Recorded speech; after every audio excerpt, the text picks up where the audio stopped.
வைக்கிறோம்னு வச்சுக்கோங்க, டிப்ஸ் வைக்க மாட்டேன் அப்படின்னா, டிப்ஸ் எங்க வைப்பாங்களோ அந்த ஹோட்டலுக்கே போகக்கூடாது. எல்லா ஹோட்டல்லயும் ஆ டிப்ஸ் வைக்க மாட்டாங்க. இன்னொன்னு தெரியுங்களா? ம். அந்த இந்த டிப்ஸ் டிப்ஸ் வைக்கிற இந்த கல்ச்சரே பார்த்தீங்கன்னா, எனக்கு பிடிக்காது. எதுக்கு சொல்ல வரேன்னா, ஒரு ம். ஹோட்டல் இந்த திருநெல்வேலி ஜானகிராமன் ஒரு ஹோட்டல் இருக்கு. அது அசிங்கமா இருக்குது. ஹோட்டல்ல சாப்பிட வரவன்ட்ட போய் காசு கேட்டா, சம்பளம் குடுக்குறான் அவன். இல்ல அதான் சம்பளம் குடுக்குறான். ம். என்னன்னா கொஞ்சம் டிப் டாப்பா வந்துட்டான்னு வச்சுக்கங்களேன், ஓடி ஓடி அவன கவனிப்பாங்க. ம். நம்ம ஒரு 3 இட்லி 4 இட்லி சாப்பிட்டோம்னு வச்சுக்கங்களேன், கவனிக்க ம். மாட்டான். ஏன்னா அவன் வந்து டிப்ஸ் வைப்பான். ம். இப்ப நம்மள மாரி இருக்கவன் டிப்ஸ் வைக்க மாட்டாங்கன்னு தெரியும். ம். அதனால நம்ம கவனிக்க மாட்டான். அப்படியே கவனிச்சாலும் வைங்களேன், ம். அதுதான் எனக்கு பிடிக்கவே பிடிக்காது. இல்ல அது ஒண்ணு. ஹோட்டல்ல ஒருத்தன் சாப்பிட வரவன்ட்ட போயி, ம். உனக்கு சம்பளத்துக்கு தான் வேலை பார்க்குற. ஆமா. அப்போ அந்த வேலைய தான் நீ பார்க்கணும். டிப்ஸ் ரூ. 5 ரூ. 5 ரூ. 10 கை நீட்டி கேட்கறது கேவலமல்ல? அதை எதிர்பார்க்கறது கேவலமா இருக்குல்ல? ஆமா. பயங்கரமான கேவலமான விஷயம். டிப்ஸ் குடுக்குறது. இப்போ நானே வேலை பார்க்குறேன்னா, எனக்கு வந்து அந்த அந்த ஹோட்டல்ல நான் வேலை பார்க்குறேன்னா, எனக்கு அவன் சம்பளம் தரான். ஆமா. நான் சாப்பிட வரவன்ட்ட போய் ரூ. 10 எதிர்பார்த்து நிக்கிறது எவ்வளோ பெரிய அசிங்கமான செயல். ஆ. கரெக்ட்டா? கரெக்ட்டு. ஆ எவ்வளோ பெரிய அசிங்கமான ஒரு செயல் அது. அத வந்து அதாவது அது வந்து நம்ம வந்து குடுக்குறதும் தப்பு, வாங்குறதும் தப்பு. அத போய் இன்னொன்னு ஒரு லெவலுக்கு மேல நீ வாழ்க்கை வாழ்ந்தான்னு வச்சுக்கயேன், இப்படித்தான் இது அசிங்கமான விஷயமா தான் இருக்கும். எளிமையா வாழும்போது தான் நீ நேர்மையா இருப்ப. ஆ. நீ ஒரு லெவலுக்கு மேல ஆடம்பரமா வாழணும்னு ஆசைப்பட்டா, இந்த மாரி அசிங்கமா தான் நடந்துக்கிட்டோம். அதாவது லஞ்சம் வாங்கி இப்போ ஆடம்பரமா வாழ்றேன் அப்படின்னா, அவன் நேர்மையா இருந்தா ஆடம்பரமா வாழ முடியாது. அவன் தொழில் ஆடம்பரமா வாழ்றதுக்கு நெறைய பணத்த சம்பாதிச்சாகணும். அப்ப நீ என்ன பண்ணணும், நெறைய பணத்த சம்பாதிக்கிறதுக்காக அங்கங்க லஞ்சம் குடுத்தாகணும். அவன் தொழில்லாம் நடக்கிறதுக்கு. லஞ்சம் குடுக்கணும். அப்புறம் இந்த மாரி டிப்ஸ் குடுக்கணும். கமிஷன் இப்படி இந்த மாரி தான் ஒரு ஆடம்பரமான வாழ்க்கையில நேர்மையே கிடையாது. அது எப்படிப்பட்டதுன்னா, ஆடம்பரமான வாழ்க்கை எப்படிப்பட்டதுன்னா, இந்த மாரி டிப்ஸ் வாங்குற மாரி தான். டிப்ஸ் குடுக்குற மாரி தான். ஆ. ஆ. ஒரு ஹோட்டல்ல வேலை பார்க்குற நீ, சாப்பாடு சாப்பிட வர்றவங்ககிட்ட போய் 5, 10 நீ கை நீட்டலனாலும், உன் மனசுக்குள்ள அந்த எதிர்பார்ப்பு இருக்குல்ல.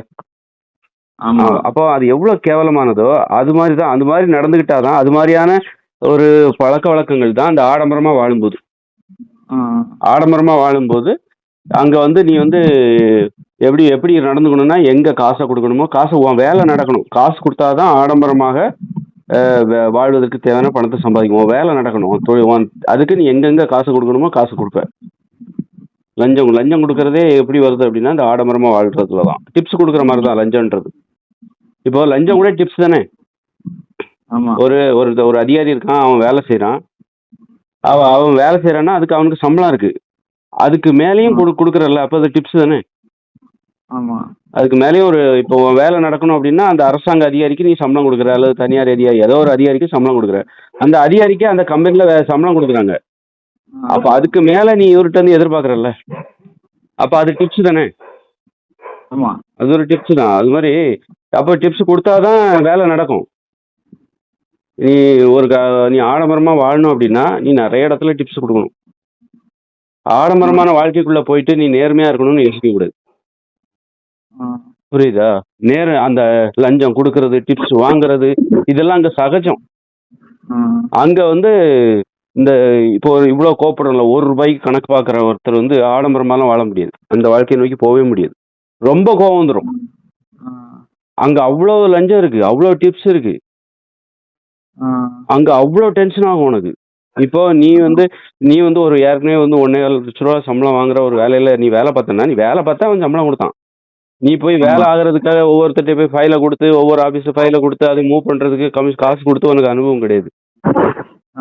ஓகேவா? உனக்கு அந்த அனுபவம் கிடையாது. நீ வேலை பார்த்தா உனக்கு மாசம் சம்பளம் வந்துருச்சு. ஆமா. அப்போ இந்த தொழிலுக்கு பின்னாடி இருக்கிற ஒரு நடைமுறை உனக்கு தெரியல. ஆமா.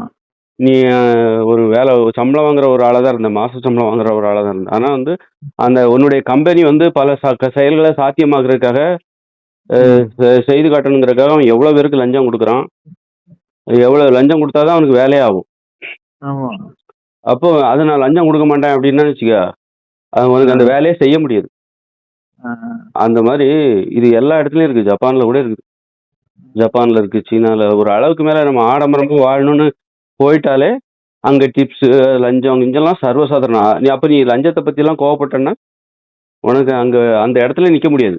அங்க எல்லாமே அவ்வளோ கோபத்தை உண்டு பண்ணும். அதனால தான் நிறைய பேர் வந்து எளிமையாவே வாழ்ந்துடுறேன், நம்மளால இதெல்லாம் சகிச்சுக்க முடியாது, அது அவங்க சரின்னு நினைச்சிட்டு போயிட்டு இருப்பாங்க. டிப்ஸ் வாங்குறது இவ்வளவு கேவலமா நாம உணர்ற மாதிரி அவங்க உணரல. அதை வந்து அவங்க நாகரிகம்னு நினைக்கிறாங்க.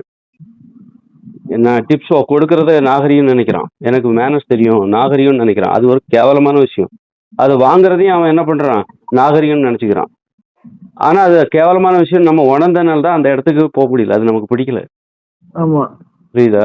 அதை அவன் உணரல. அதனால தான் அந்த சாக்கடையில இருக்கான். நாம இருக்கிற சாக்கடைன்னு அவனுக்கு தெரியல, நமக்கு தெரியுது. ஆடம்பரங்கிறது ஒரு சாக்கடை தான். புரியுதா? அதனால நீ யாருன்றத நீ இந்த இடத்துல ஐடென்டிஃபை பண்ணிக்கோ.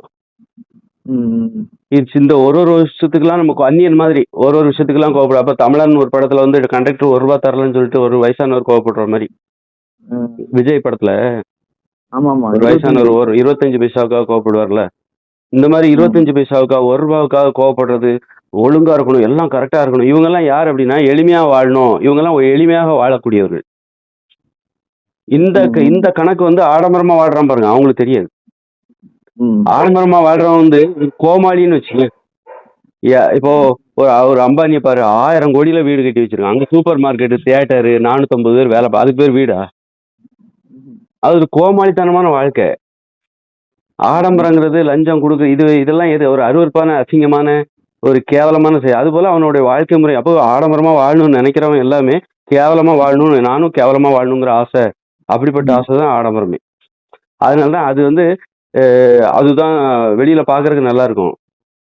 அது உள்ளுக்குள்ள நிறைய புண்ணுகளை மறைச்சு வச்சு ஒரு கோட்டு சுட்டு சட்டையை போட்டு மறைக்கிற மாதிரி தான்.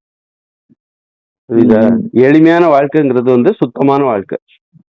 மனசு சுத்தமா இருக்கும். அதே நேரத்துல ஆடம்பரமா வாழ்றேன் எவனுக்கும் அமைதியா இருக்காது, மனசு அமைதியே இருக்காது. பொறாமையில புழு புழுத்து போய் மனசு எல்லாமே வஞ்சகம், பொறாமை, விபச்சாரம். பணம் கிடைச்சா அவனுக்கு பணம் கிடைச்சா என்ன வேணாலும் சாதிச்சிருவானுங்க. அவனுக்கு வீட்டுல பங்களா இருக்கும், அல்லது 5 ஸ்டார் ஹோட்டல்ல ரூம் போடுவான். அவனால தப்பு பண்ணாம இருக்கவே முடியாது. தண்ணி அடிக்காம இருக்க முடியாது, ஒழுக்கமா இருக்க முடியாது. ஒரு உணவுல கட்டுப்பாடு இருக்காது, ஒழுக்கம் இல்லாம ஒழுக்கமா இருக்காது. இந்த மாதிரி ஒழுக்கம் இல்லாத, கட்டுப்பாடு இல்லாத ஒரு வாழ்க்கைக்கு பேர் தான் ஆடம்பரம். புரியுதா? அதனால நீ உனக்கு இந்த ₹1 உனக்கு கோபம் வருது அப்படின்னா நீ யாரு அப்படின்னா, அப்ப நீ எப்படி வாழணும் அப்படின்னா எளிமையா வாழணும். புரியுதா? அப்ப அவன் இந்த உலகம் எப்படி, அதை பத்தி நம்ம அப்ப அது அப்படித்தான் நம்ம மனசுல அமைதியை வச்சுக்கணும். இந்த உலகத்தை புரிஞ்சுக்கணும். அவன் ஏன் இந்த இடத்துல, நாம யாரு, அவன் யார் அப்படின்ட்டு. புரியுதா? நான் அப்படித்தான் புரிஞ்சுப்பேன். அப்பதான் நம்ம அமைதியாகவும் இந்த உலகத்தையும் புரிஞ்சுக்கணும், நம்மளையும் புரிஞ்சுக்கணும். அவனும் நீனும் ஒண்ணு கிடையாது. ஒண்ணு திட்டினவன் இருக்கான்ல, அவனும் நீனும் ஒண்ணு கிடையாது. அப்ப நாம யாரு? அப்ப நம்ம உயர்ந்த இடத்துல இருக்கோம்னு அர்த்தம். உயர்ந்த இடத்துல இருக்கோம், இவங்களும் தாழ்ந்த இடத்துல இருக்கோம் அப்படின்னு நினைச்சு அதுவே நமக்கு அமைதியை கொடுத்துருதுல. ஒரு நாய் குறைக்குதுன்னா அதுக்காக நம்ம கவலைப்பட்டுட்டு இருக்க முடியுமா? நாய் குறைக்குது, தெருவில் போற நாய், அப்போ நம்ம வந்து கவலைப்படக்கூடாதுல்ல. கவலைப்பட்டா அப்போ நாய்க்கு இணையா நாம இருக்கோம். நாம புரிஞ்சுக்கலாம்னு அர்த்தம். புரியுதா? அதனால வந்து இப்ப எனக்கெல்லாம் எவ்வளவு பணம் கிடைச்சாலும் சரி, நான் எளிமையான ஒரு வாழ்க்கை தான் வாழ்வேன். என்னுடைய இருப்பிடம் எளிமையா தான் இருக்கும். எவ்வளவு பணம் என்கிட்ட வந்தாலும் சரி, ஏன்னா மற்ற யாருக்கா உதவி பண்ணா அப்படி வேணா பணத்தை செலவழிக்கலாம். அதுல ஒரு மரியாதை கிடைக்கும். அப்ப மரியாதை கிடைக்கும் நிறைய. அந்த மாதிரிதான் போமே தவிர, அதான் அப்படி ஒரு புரிதல் வச்சுக்கணும். உனக்கு நீ கூட நிறைய பணம் சம்பாதிக்கணும், போயிட்டு ஆடம்பரமா வாழணும், பெரிய வீடு கட்டணும், கார் வாங்கணும் அப்படின்னு நினைச்சேன்னு வச்சுக்கேன், நீ வந்து ஒரு எளிமையான ஒரு ஆளு. உனக்கு வந்து ₹1 கூட கணக்கு பாக்குற எளிமையா வாழ வேண்டிய ஆளு. ஆனா உன்னுடைய கனவுகள் ஆடம்பரமா இருந்தது அப்படின்னா உனக்கு குழப்பம்தான் வரும். நீ யாருங்கிறதே தெரியாம நீ வந்து ஒரு கேவலமான வாழ்க்கை வாழணும்னு ஆசைப்படுற. நீ உனக்கு ஒரு தகுதி இருக்கு, உயர்வான ஒரு தகுதி இருக்கு.